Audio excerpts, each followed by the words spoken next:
Okay, today we're going to learn about factoring by grouping.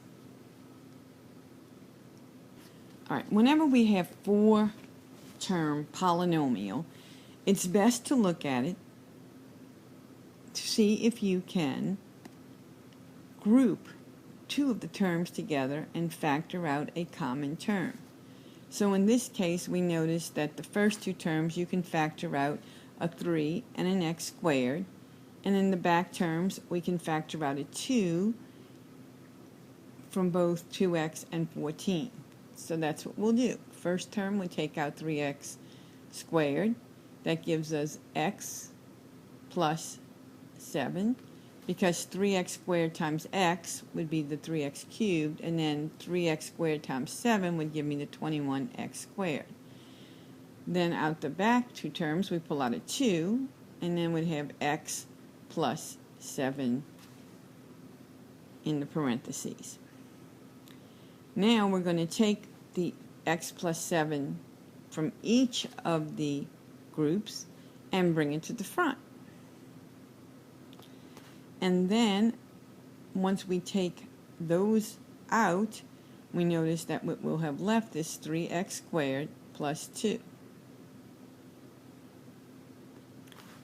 Now, lots of times students ask me, well, you had two of them, why we only have one? We're factoring it out. We're not counting how many, or we're factoring. Notice that when we multiply these two binomials together, okay, like x plus 7 times 3x squared, and then x plus 7 times 2. So we're going to be using it twice, once with the 3x squared and once with the 2. Which is the same thing as in the second line. If you're still confused, bear with it, and you can ask questions in class tomorrow. So here's another example.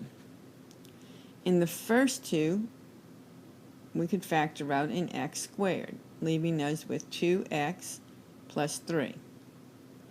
Then in the back two terms, we can take out a common value of 5. And we're going to take a negative 5 out. That's going to give us an 2x plus 3.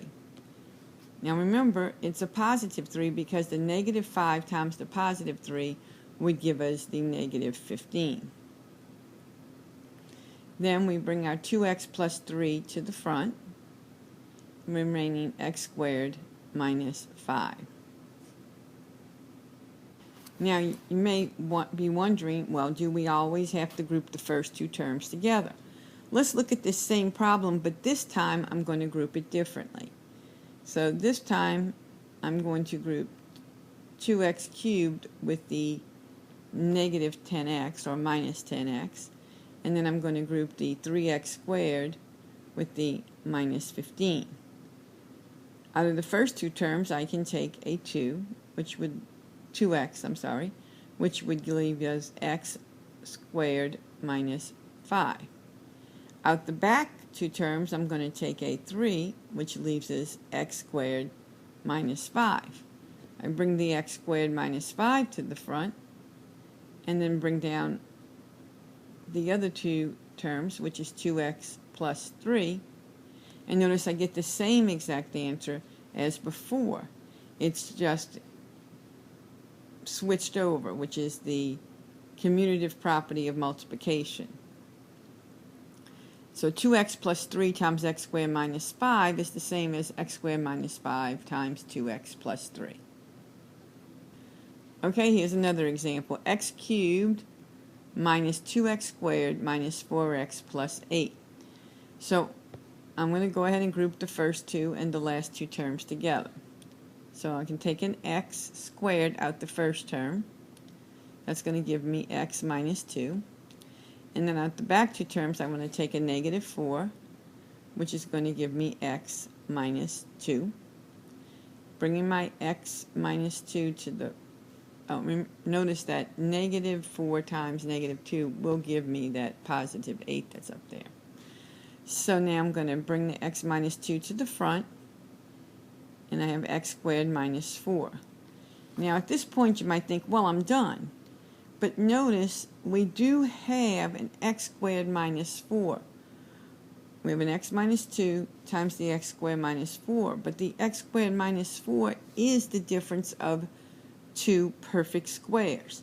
So we can factor further. So we bring down our x minus 2, and our x squared minus 4 can be factored into x minus 2 times x plus 2. We learned about the difference of two perfect squares a couple of videos ago. Now we can combine our x minus 2 times x minus 2 into x minus 2 squared, and then x plus 2. So now we have finished factoring this 4-term polynomial. Now here's an even more complicated one.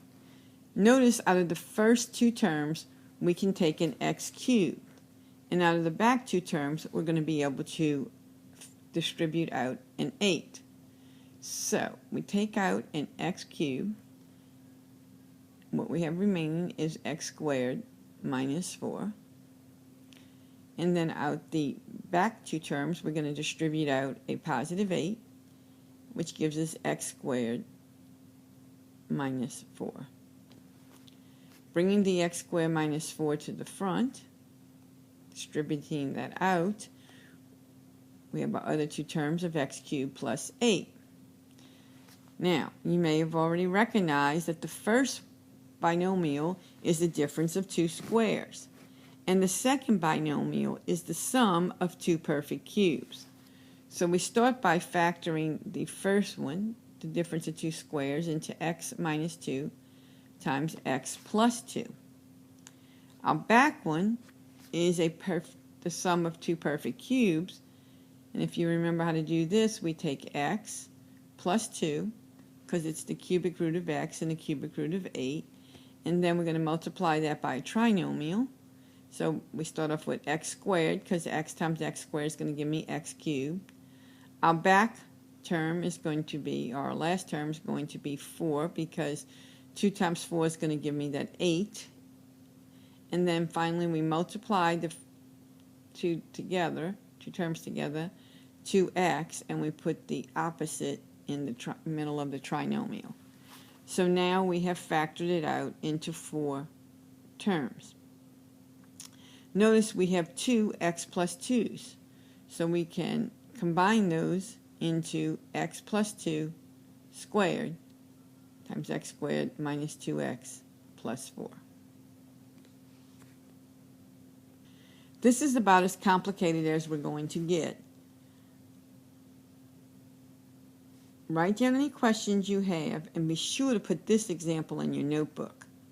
It would be a great question for assessment.